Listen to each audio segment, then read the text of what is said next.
안녕하세요. 마이스케치업의 스케치업 강좌입니다. 이번 시간에는 샌드박스 툴에 대해 알아보도록 하겠습니다. 샌드박스 툴바는 뷰에서 툴바로 가셔서 샌드박스 항목을 클릭해 주시면 활성화 시키실 수가 있습니다. 자, 첫 번째 아이콘은 프롬 컨투어라는 아이콘입니다. 통상적으로 이 프롬 컨투어라는 기능은 수치 지형도의 그 Z축의 높이 값이 있는 등고선을 가져와서 지형을 만들 때 사용을 합니다. 그리고 그 이외에는 그 선으로 되어 있는 형태를 서로 연결해서 면으로 만들어주는 그런 기능을 가지고 있는데요. 이 형태가 만들어지는 것은 기본적으로 지형을 만드는 도구이기 때문에 Z축 기준으로 나열이 되어 있어야 면이 만들어집니다. 자, 이렇게 지금 선을 여러 개 선택을 하고요. 프롬 컨투어를 누르게 되면 자, 이렇게 면이 생성이 되게 됩니다.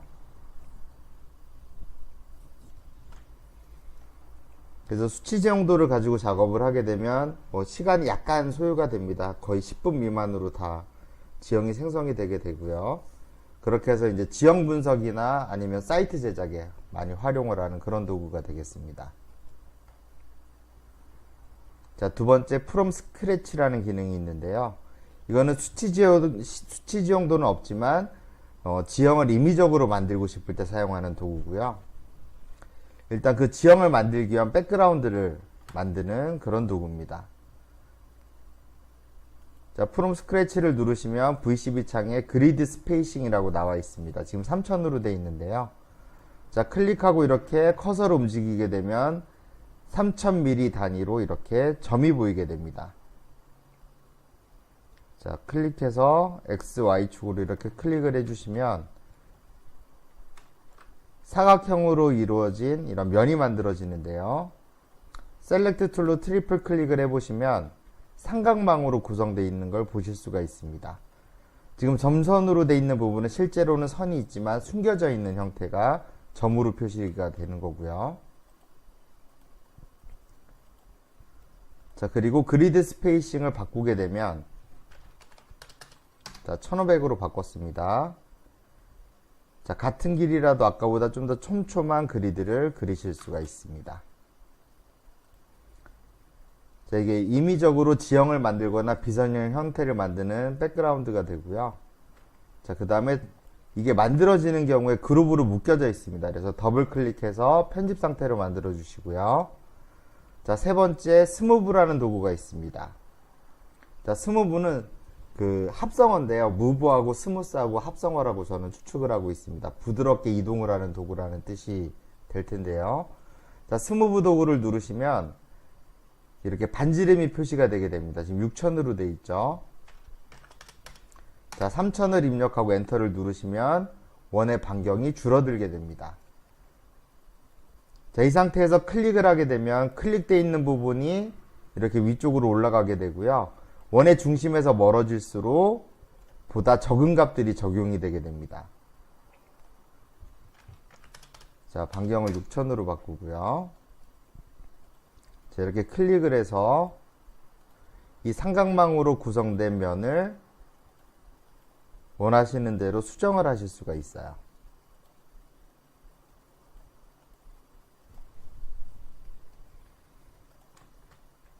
자, 지금 이제 보시기에는 너무 면이 이렇게 딱딱 끊어져 있는 것처럼 보이시죠? 이런 경우에는 트리플 클릭을 해서요. 트레이에서 소프트 엣지라는 대화 상자를 보시면 되겠습니다. 여기서 스무스 노멀, 그 다음에 소프트 코플래너 체크하시고 부드러워지는 각도를 설정을 해주시면 자, 아까와는 다르게 면이 이제 스무스 처리가 돼서 부드럽게 보이는 이런 형태를 만드실 수가 있습니다. 자, 그 다음에 네 번째 아이콘은 스탬프 도구입니다. 아이콘에서 보시면 아시다시피 지형에 어떤 건물을 올리고자 할 때 평탄화 작업을 해야 됩니다. 그래서 원래 계획했던 계획보다 낮은 쪽은 이렇게 성토로 해야 되고요. 높은 쪽은 절토를 해서 잘라내야 됩니다. 자, 예를 들어 대지 경계선이 이런 경우에 자, 탑뷰에서 위치를 잡도록 하겠습니다. 자, 이 형태를 스태프 도구를 이용을 해서 자, 클릭을 하시면 옵셋 부분이 있어요. 이 사각형에서 얼만큼 옵셋이 되는지에 대한 값이 설정이 되어 있거든요. 이 옵셋이 되는 부분만큼 사면으로 만들어지게 됩니다. 자, 지형 쪽을 클릭하면 원래 만들어 놨던 면적은 평탄화가 되고요. 그 이외의 면적은 사면으로 처리를 합니다. 자, 이렇게 성토도 된 부분이 있고요. 절토가 된 부분이 따로 이렇게 있죠. 자, 언두를 하고요. 이번에는 옵셋 값을 바꿔보도록 하겠습니다. 자, 클릭해서 옵셋을 500으로 바꾸고요. 자, 면을 찍고 지형을 클릭하신 다음에 높이를 설정해 주시면 되겠습니다.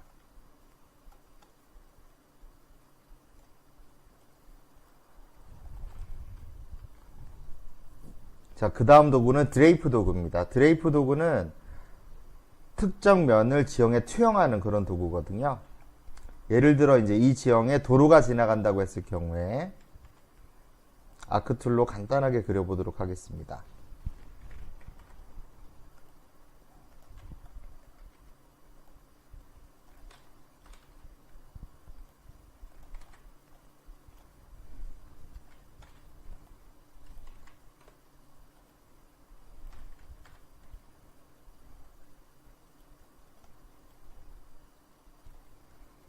자, 이런 식으로 도로가 지나간다라고 하면 드레이프 도구를 누르시고요. 지금 선택이 돼 있는 상태에서 누른 겁니다. 그 다음에 지면을 클릭해 주시면 여기에 있는 선들이 지형으로 바로 투영이 되게 됩니다. 자, 지형을 더블 클릭해서 이쪽 면을 클릭하면 투영이 돼서 면이 완전히 분할되어 있는 모습을 보실 수가 있습니다. 이런 경우에는 매핑을 하게 되면 도로도 표현을 하실 수가 있겠죠. 이게 드레이프 도구입니다. 자, 그 다음에 Add Detail 버튼이 있습니다. 말 그대로 디테일을 추가하는 그런 기능인데요. 자, 지형을 더블 클릭하고요. 트리플 클릭을 해보면 아까 스무스 처리되어 있는 부분들에 숨겨진 선들이 보이게 됩니다.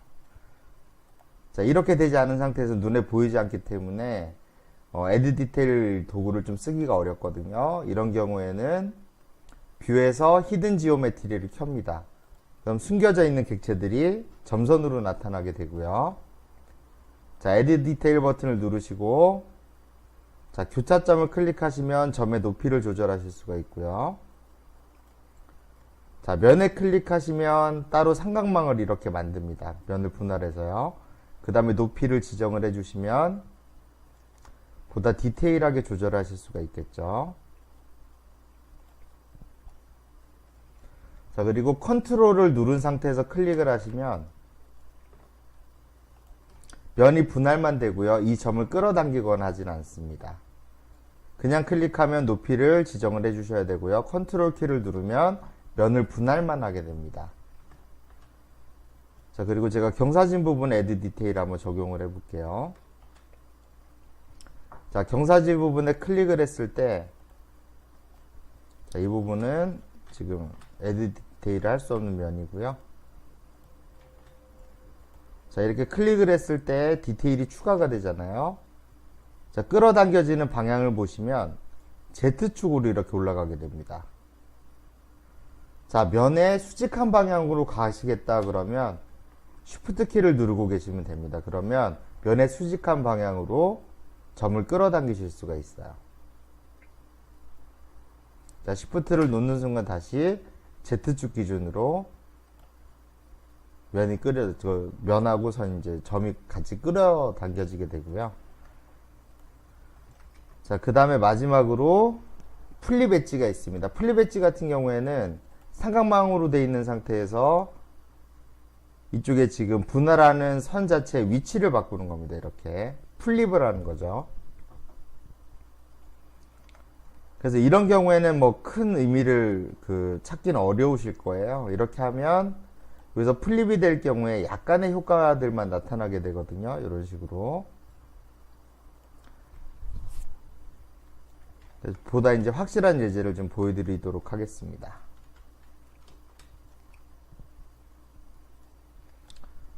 제가 지금 여기 두 개의 선을 그려놨는데요. 이 상태에서 프롬 컨트롤을 눌러서 이렇게 형태를 만들었습니다. 자, 잘 보시면 이쪽 부분이 자연스럽게 되어 있지가 않고요. 접혀 있는 형태로 만들어졌죠. 자, 이럴 때 여기 플립 엣지 도구를 써서 클릭을 해주시면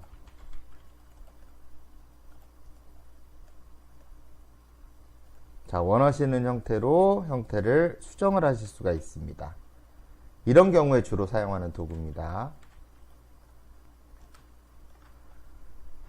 자, 스케치업 유저 중에서는 샌드박스 도구로 사람의 얼굴을 만든다든지 캐릭터를 만드시는 분들도 있어요. 그만큼 활용도가 있는 툴이니까 잘 알아두시면 좋을 것 같습니다. 이번 강좌는 여기까지입니다.